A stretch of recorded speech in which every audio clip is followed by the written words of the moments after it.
Back here on HQ Spotlight. Jacqueline, hard to believe that tomorrow is officially the first day of March. I forgot. So that obviously means that things with our March Madness conversations are heating up a bit. Taking a look at Jerry Palm's latest Bracketology projections at the last four in and the first four out. A handful of SEC teams in there will go head-to-head tomorrow in Georgia and Texas. We'll see how that game will impact Jerry's list. Boise State, Indiana, what a season they've had. And, of course, Xavier wrapping up the last four in. Ohio State, surprised to see Baylor in the first four out after they won the championship a few years back. But things like UNC have just not panned out the way we're used to seeing these championship teams play.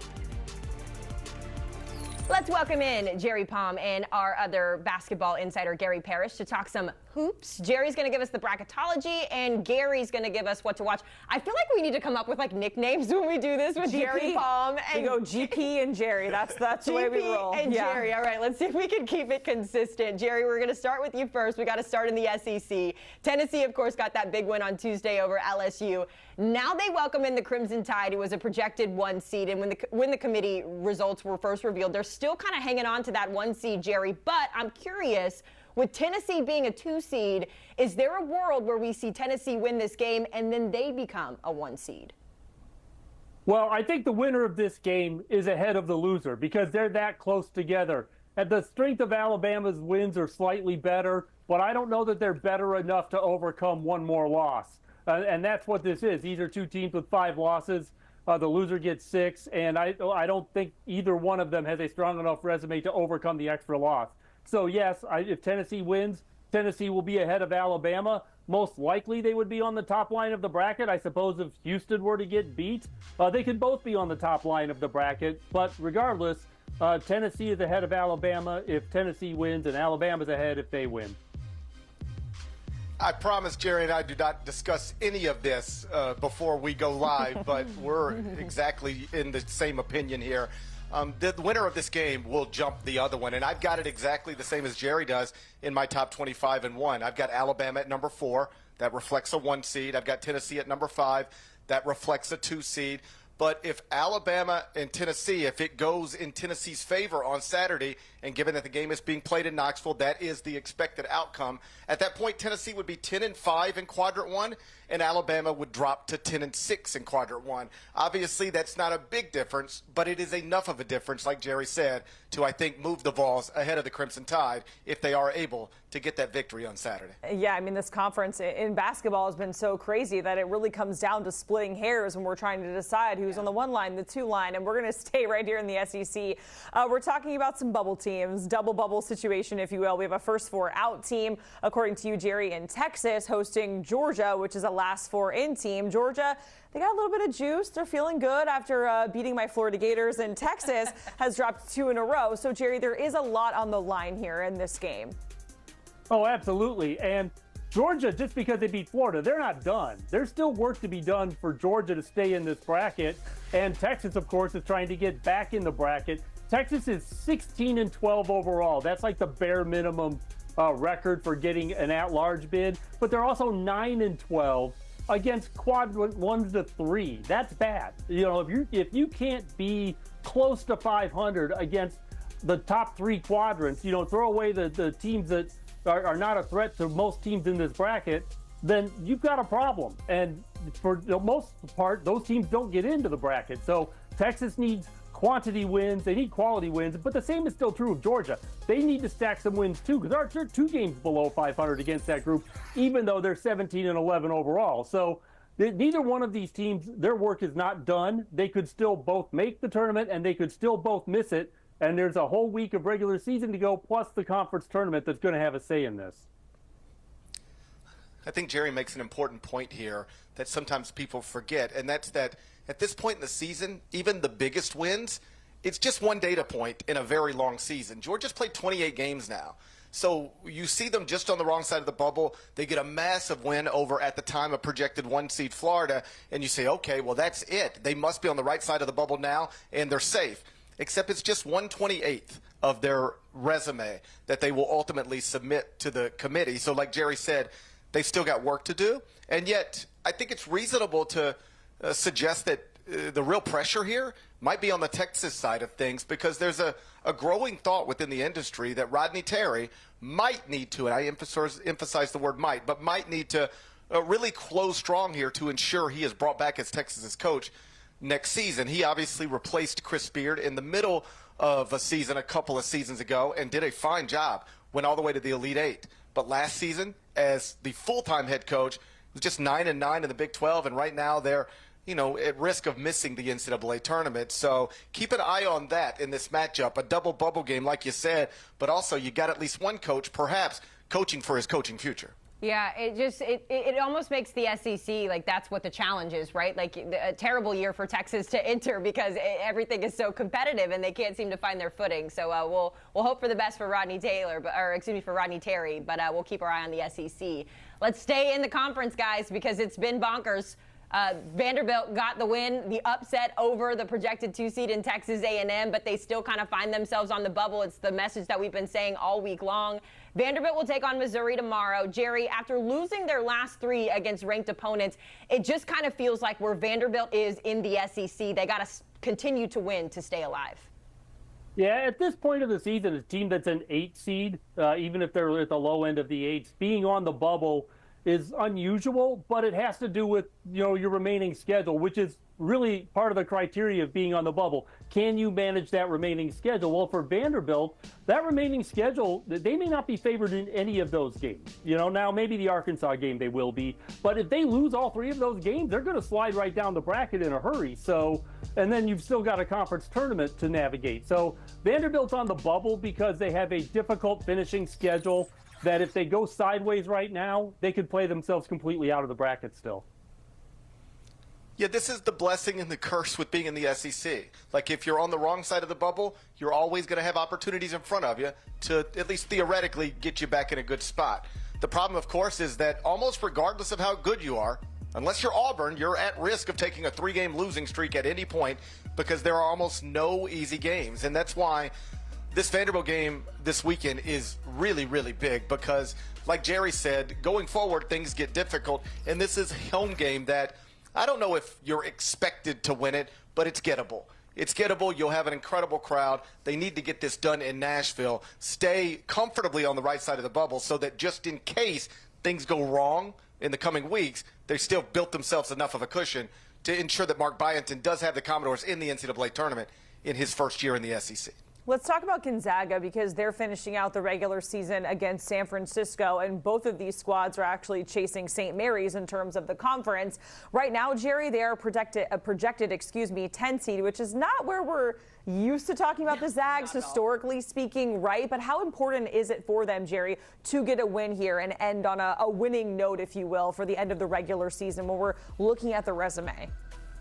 Yeah, I don't have Gonzaga still on the bubble, and in that part because they only have 1 regular season game left. So they don't have as much time to damage themselves as, say, Vanderbilt does. But Gonzaga's got one of the weirdest resumes we've ever seen. They are a top 10 team in the predictive metrics like the net and Ken Palm, and the ones that are heavily influenced by scoring margin. Gonzaga is the number 2 team in the country in scoring margin. But then you go look at their resume metrics, they're in the mid-40s in those, and if you look at their resume, you can see why. Their best wins are Baylor, San Diego State, Indiana. That's 1 team out of the bracket and 2 teams barely in. Those are their best wins. Now, they've played some good games. They have a couple of losses to teams that aren't going to make the tournament, but, this is not really the kind of performance we normally see from Gonzaga. And when those are your best wins and you've taken some other swings and just missed, then this is where you belong, in the middle of the bracket, 8, 9, 10. 7 would be a push, unless, of course, they go on and win the West Coast Conference tournament, then they could move up a little bit. But this is not a team that looks like a top 10 team like some of the metrics would indicate. Yeah, so if the question is then how are they in the top 10 of those predictive metrics, a lot of it is, scoring margin stuff. They've blown out some bad teams, and then they have lost 8 times, but the 8 losses are by a combined 34 points. They've lost no games by double digits. So the statistical makeup of this Gonzaga team in terms of offensive efficiency, defensive efficiency, very similar to last season's team. It's just that when they've played these games, the games that they would normally win close losses turn into victories. Now they're just close losses, and that's how your resume gets all banged up. I don't want to speak for Jerry, but I think this is a massive game at San Francisco on Saturday for a variety of reasons. One is that given that if you win it, you're the 2 seed in the West Coast Conference tournament, you go straight into the semifinals. It means you can only take one more loss before Selection Sunday, and it will probably be a reasonable loss if you happen to take it in the semifinals or in the championship game. So you get a big win this weekend, and then you can't really hurt yourself too badly in your conference tournament. It should be a safety zone for the Zags. My point being this: win tomorrow, they're probably in the NCAA tournament for the 26th consecutive time. Lose tomorrow, they go down to the 3 seed in the West Coast Conference tournament. They're suddenly having to play more games in that event than they normally do, and then it's a TBD situation. But if they are able to knock this out at San Francisco, the Zags should be okay. And this is just one of many, many conversations that we're going to have between now and Selection Sunday. A lot of metrics and different sort of things we have to look at. GP, Jerry, we certainly appreciate it. And of course, speaking of the selection show, right around the corner, tomorrow is March. That's happening on March 16th at 6 Eastern. The March Madness Selection Show happening on CBS and streaming on Paramount Plus. We were just talking about the Zags, and we actually have some bold predictions for them. Also for Auburn, that's coming up with GP. He is coming back. I'm going to try to force GP to make the bold prediction that the Gators are going to win the Natty. Of course we are. What? Yeah, that's bold. They just lost to Georgia. That's pretty bold, right? I don't know. We'll see. You're watching HQ Spotlight on CBS Sports Network, and it's that time of the year where we like to have bold predictions. Look at this graphic, for March. though. Yeah, it's basically because Gary Parrish can foresee the future. I don't know if you know that or not, but that's essentially what's going on here. We put our entire trust, everything in GP in terms for March. March is tomorrow, which again, I had to do a double take on my calendar because I kept forgetting. And Selection Sunday, it is right around the corner. So we're going to get into some bold predictions for some of the top teams and just teams in general that are, going to be in the field. GP, back with us. We certainly appreciate it. And we are starting, of course, in the SEC, the craziest, most unpredictable conference that we have seen so far this season in college hoops. And you have a bold prediction for Auburn to kick us off. What is it? Let's start big. Auburn will win the SEC, and the SEC will go down as the best conference in college basketball history. The Tigers will win it by multiple games, at which point Bruce Pearl should easily be the SEC Coach of the Year, and yes, also the National Coach of the Year. I know people out there are making cases for other people. Mark Pope at Kentucky, Dennis Gates at Missouri, Mark Byington at Vanderbilt, just to name some other SEC coaches. But I'll keep this as simple as I can keep it. When you take over a program that has struggled historically as much as the Auburn basketball program has struggled, and get it to a point where you have the favorite at this point to win National Player of the Year, and you are running away from the rest of the country from a resume perspective, and you are on track to win the toughest league in the history of the sport by multiple games, you deserve every award they could possibly give you. Auburn on track to have an incredible, incredible season, one of the best seasons in regular season basketball we have ever seen. Yeah, and GP, when Florida beat Auburn, I'm very passionate, okay? Even I was like, Auburn, you're still number one. We beat you on your own court. It doesn't matter. I'm not making the case for us to replace you. And I love to put my Florida Gators above everybody else. And even I was like, no, we won. And it's still Auburn's show to run, right? To your point about the SEC, being the best conference that we've seen in a long time, you have another bold prediction for how many teams the SEC is going to get in the NCAA tournament. And I've heard anywhere from 9, 10, 11, 12. So where are you at here when it comes to this prediction? Bold prediction it'll be at least 12, maybe 13, maybe 14, but it will set the record. As you know, Jacqueline, the Big East set the record for most teams in any one season in the NCAA tournament. That number is at 11, and I think the SEC is going to clear that pretty easily. There's been all sorts of ways to describe this as not only the best conference in the country this season, but the best conference of all time. And it is going to be crystallized on Selection Sunday.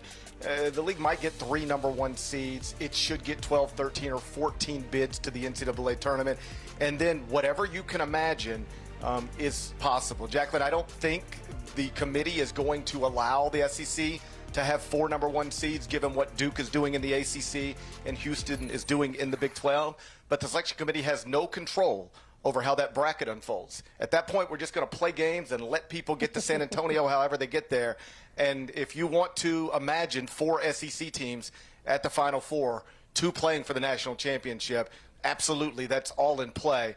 They've got more national championship contenders than any league in the country, and it's really not that close. Sounds like you need to buy your ticket. I know. I was like looking. I'm like, do I like take off work and go as a fan? Like, what do I do? The jury is still out. But if you would have told me there's 12 SEC teams potentially in the field, and then you mentioned the Big East, and we're looking at the Johnnies on top there, I don't know if I would have had any of this on my college hoops bingo card. All right, we're going to go over to the Big Ten. And I say this every single time I talk about Tom Izzo. I don't bet against him. Whatever the regular season looks like, I put Michigan State in my Sweet 16 in every single bracket. And what is the bold prediction that we have for Izzo here? Well, first off, you're smart, because believing in Tom Izzo has been a smart thing to do for multiple decades at this point. Bold prediction, he will win his 11th Big Ten regular season championship a little later on this season. Right now, Michigan and Michigan State are tied atop the Big Ten standings with 14-3 league records after both of them won at the buzzer on consecutive nights. And so it's just sort of hilarious that Tom Izzo might get to this 11th Big Ten title because of a beyond half-court heave, a three-pointer, if you will, given that his team has famously shot three-pointers terribly this entire season. They're quite literally one of the worst three-point shooting teams in the country. But this is going to come down probably to the final Sunday of the regular season between Michigan State and Michigan. And I won't get involved in a big debate about which team is actually better, but I will get involved in a big debate about who has an advantage in that game. And it's always going to be the team with the home court. Michigan State inside the Breslin Center, assuming that they are tied or at least in a position to win the Big Ten regular season title on that Sunday, March 9th, I think they get it done. And then Tom Izzo becomes just the third man to ever win 11 Big Ten regular season titles, joining, of course, Bob Knight from Indiana and Ward Lambert from Purdue. And right now, Michigan State, they are projected 2 seed in Jerry Palm's latest bracketology. These last 2 are probably some of my favorites, GP, in terms of the bold predictions that we're talking about here. And we're talking about Indiana because they, of course, came out and said that they're going to move on from Mike Woodson at the end of the season, after this season. And you have a little bit of faith here when it comes to Indiana and what they're going to be able to do. Bold prediction number 4, Mike Woodson, after listening to the Indiana student section chant that he should be fired, and then reaching a conclusion that he kind of agrees with them and he's ready to move on, announcing a resignation, I believe that he will get Indiana into the NCAA tournament in what will be his final season coaching the Hoosiers. And this is why I know someday we will almost certainly expand the NCAA tournament. I do not think it'll ruin anything. It'll just be more games that we watch, and it'll be fine. But it is unnecessary. And Indiana this season is a perfect example. I can't put it any better than this. This is a preseason top 20 team that has been so disappointing that the fans turned on the coach, and the coach actually resigned midseason, says, I don't want to do this anymore.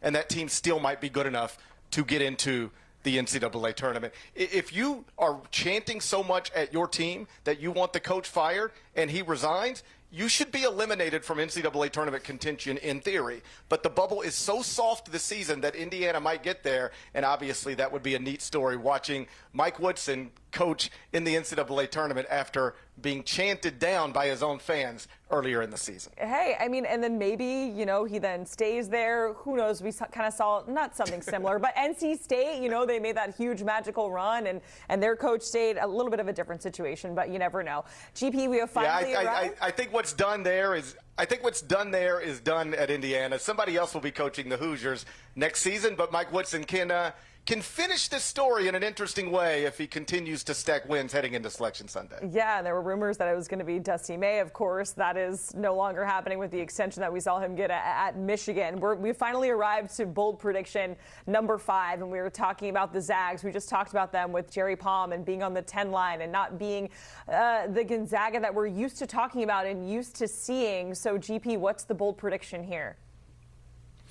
Jacqueline, this might be my boldest, and that's that Gonzaga will make a 10th straight Sweet 16. And you don't typically say things like Sweet 16s when you're talking about bubble teams on the last day of February. But I mentioned it when we were talking to Jerry. The statistical makeup of this Gonzaga team in terms of the efficiency numbers and the predictive metrics is very similar to, a normal, very good Gonzaga team that we've watched for years. They're top 10 in the net, top 10 at KenPom. So assuming that they get into the NCAA tournament, and let's even call them a 10 seed like Jerry Palm has them projected right now, although I think that could get a little better, there is a scenario where they win their first round game, and then whether they're playing a 1 seed or a 2 seed, they're not going to be an overwhelming underdog the way somebody seeded where that team would be seeded would normally be.